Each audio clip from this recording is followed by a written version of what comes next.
మోషే మీద తిరుగుబాటు మొదలుపెట్టారు. ఇక వెనక నుంచి ఫరో సైన్యం తరుముకుంటా రావటం చూశారు. ఇక గుండెలు పట్టుకున్నారు, అమ్మో అయిపోయింది ఏడా అని చెప్పాను. అట్లా ఎన్ని పర్యాయాలు దేవునికి వ్యతిరేకంగా సైనికుంటారు. కృతజ్ఞత ఉన్నవాళ్ళేనా? ప్రభువా, ఆ జటిలమైన అంటే కఠినమైనటువంటి ఆ పరిస్థితి నుంచి నన్ను విడిపించావు, ఈ సమస్య నుంచి నన్ను ఒడ్డునేసావు, కాబట్టి ఈ సమస్య అంతయ్యా నీకు అసాధ్యమైంది ప్రభువా, ఖచ్చితంగా నువ్వు సాధ్యం పరిష్కరించగలవు, మాకు సాధ్యపరచగలవు, నాకు సహాయం చేయ ప్రభు అని అంటావా లేదని చెప్పని చూసుకుంటా ఉన్నాడు ఆయన. ఒకడు అంటాడు, దేవుడు మాకేం మేలు చేశాడని. సావు బతుకుల్లో ఉన్న నీ పెళ్ళాన్ని పైకి లేపిన దేవుడు కాదా? చేతబడి క్రియల నుంచి బయటకు విడిపించినోడు దేవుడు కాదా? మరి అప్పుడెందుకు వాళ్ళ ఆ డైలాగు? ఈ పాటికల్లా ఎన్ని దినాలు పెట్టేవాడివో, ఎన్ని సంవత్సరికాలు పెట్టేవాడు నీ పెళ్ళానికి కానీ, నీ భర్తకు కానీ, నీ కొడుకు కానీ, కోడలకు కానీ, మనోసంతానానికి కానీ. ఆ చీకటి శక్తుల బంధకాలు చిక్కబడ్డప్పుడు, ఆ శ్రమంలో ప్రాణాపాయ పరిస్థితుల్లో ఉన్నప్పుడు, దేవా నీవే దిక్కని ఆశ్రయమని ఆశ్రయించినప్పుడు, దైవజనులు సంఘబిడ్డలు వచ్చి ప్రార్థన చేసినప్పుడు, అప్పుడు అనకూడదు ఆ డైలాగు. మొత్తం ఒక దరికి వెళ్ళేవాళ్ళు, నిన్ను మొత్తం దేశోపాడ పెట్టొచ్చేవాడు. సంవత్సరానికి ఒకసారి ఏడూరు అని చెప్పని సంవత్సరికాన్ని ఏడూరు అంటారు. ఏంది, సంవత్సరానికి ఒకసారి సంవత్సరికం పెట్టుకునేవాళ్ళు. అప్పుడు అనలేదుగా డైలాగు. ఒడ్డెక్కిన తర్వాత తెప్పను పడను మొత్తాన్ని తగలబెట్టే రకాలు ఇవన్నీ. యూజ్ అండ్ త్రో, వాడుకో వదిలే, అంతవటికే.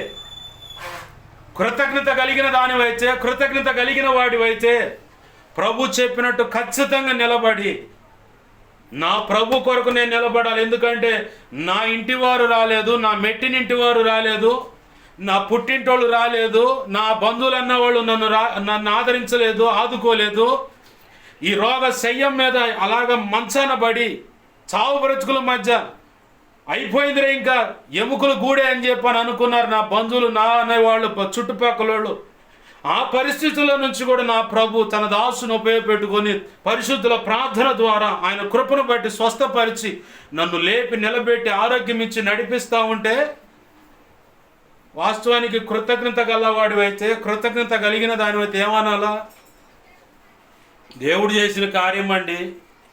ఈ లోకంలో నేను నమ్ముకున్న నన్ను ఆదుకోలేదు, అవన్నీ ఒట్టియే.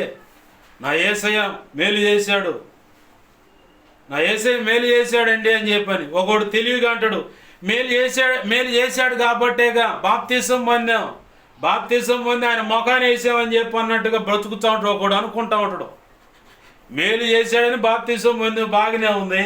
మరి ఆ బాప్తీసాన్ని నువ్వు కాపాడుకోవాలిగా, ప్రతిరోజు ప్రార్థన చేయాలిగా. నీలాంటి వాళ్ళు ఇంకా చాలామంది ఉంటారు భ్రష్టులు, వాళ్ళ క్షేమం, వాళ్ళందరినీ రక్షించు ప్రభు అని ప్రార్థన చేయాలిగా. దాన్ని విజ్ఞాపన అంటారు. వాక్యం చదవాలా, చదువు లేదండి అంటాడు ఒకడు తెలియగా. వాక్యాన్ని వినాలిగా. ఏంది, వాక్యాన్ని వినాలిగా, పరిశుద్ధాత్మ చేత నింపబడాలిగా. ఒకప్పుడు వదిలిపెట్టిన ఆ బీడి, సిగరెట్, కైని, గుట్కా, పాన్ పరాగు, తాగుడు ఇవన్నీ వదిలేయాలిగా. ఆ వ్యభిచారం, అక్రమ సంబంధాలు ఈడ్చి తన్నాలుగా. మరి ఎందుకని అవన్నీ గుప్పెట్లో పెట్టుకొని జేబులోనో, బ్యాగులోనో, ఇంట్లోనో ఓ మూల దాచిపెట్టుకొని ఎందుకు బతుకుతున్నావు? ఇంకా ఆ విగ్రహాలు ఎందుకు తీసేయట్లేదు నువ్వు? ఆ మాంత్రిక శక్తులను ఎందుకు ఆశ్రయిస్తున్నావు? అంతరాల దగ్గరికి ఎందుకు పోతున్నావు? కొలుపులు, మొక్కుబళ్ళని ఎందుకు పోతా ఉన్నావు?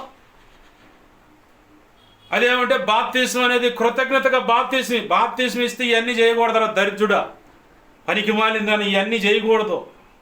ఆ విగ్రహాల ముందు ఇవన్నీ ఏటిని కూడా ఆశ్రయించకూడదు. ఇంకా శాపగ్రస్తంగా మారిపోతుంది నీ కుటుంబం, నీ వంశం, నీ సంతానం అంతా.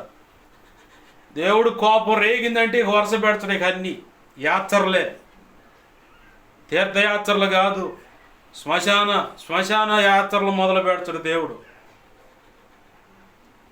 వాక్యం నీలో ఉంటే, పరిశుద్ధాత్మ నీలో ఉంటే, దేవుని భయం నిన్ను ఆవరించుంటే ఈ పనులకు నువ్వు ఒడిగట్టు. చూస్తాడు మంచి కంపెనీ రోగాలు ఇస్తాడు. ఆ సిగరెట్కో, ఖైనీకో, గుట్కాకో, తాగుడుకో. ఏంది, మంచంలో పెట్టి అక్కడ వేస్తాడు, నలగేసి అప్పుడు లైన్లో పెట్టుకుంటాడు. ఇక లైన్లో పెట్టేది ఏముండదు, లేక అట్ట దేశపోవటమే. అట్ట చాలామంది సంపూర్ణ సిద్ధి పొందిపోయిన వాళ్ళు ఉన్నారు. చివరికి ఆ గతి పట్టు దేవుని జాగ్రత్త. ఇప్పుడే దేవుని పాదాలు పట్టుకొని వదిలిపెట్టి, అయ్యా నా మనవ సంతానాన్ని ఎత్తుకోవాలి, నీ చిత్తమైతే మునిమానవ సంతానాన్ని కూడా చూడాలయ్యా, నాకు ఆ కృప నువ్వు ఆ భిక్ష పెట్టాయని చెప్పని అడుగు. అవన్నీ వదిలేసి అవన్నీ జేబులోనో ఇంట్లోనో బ్యాగులోనో పెట్టుకొని తిరుగుతా అట్ట బతికి తీయడు, ఆయుష్ పెంచడు. అర్ధాయుష్తో ఎప్పుడు రాలిపోతావో తెలియదు.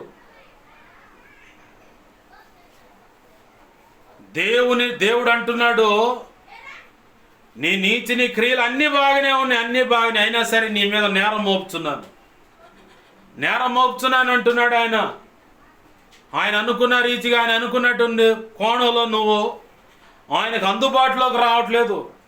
నిన్ను ఎంతగా ప్రేమించి నీ తల్లి రక్తం అర్పించిందా నీ కోసం, నీ తండ్రి రక్తము చిందించాడా నీ కోసం, నీ కడుపును పుట్టిన బిడ్డలు కానీ, నీ భార్య కానీ, భర్త కానీ, మనవ సంతానం ఎవరైనా సరే నీ కొరకు రక్తం చిందించారా? పరిశుద్ధమైందే నా రక్తం కాదు కదా.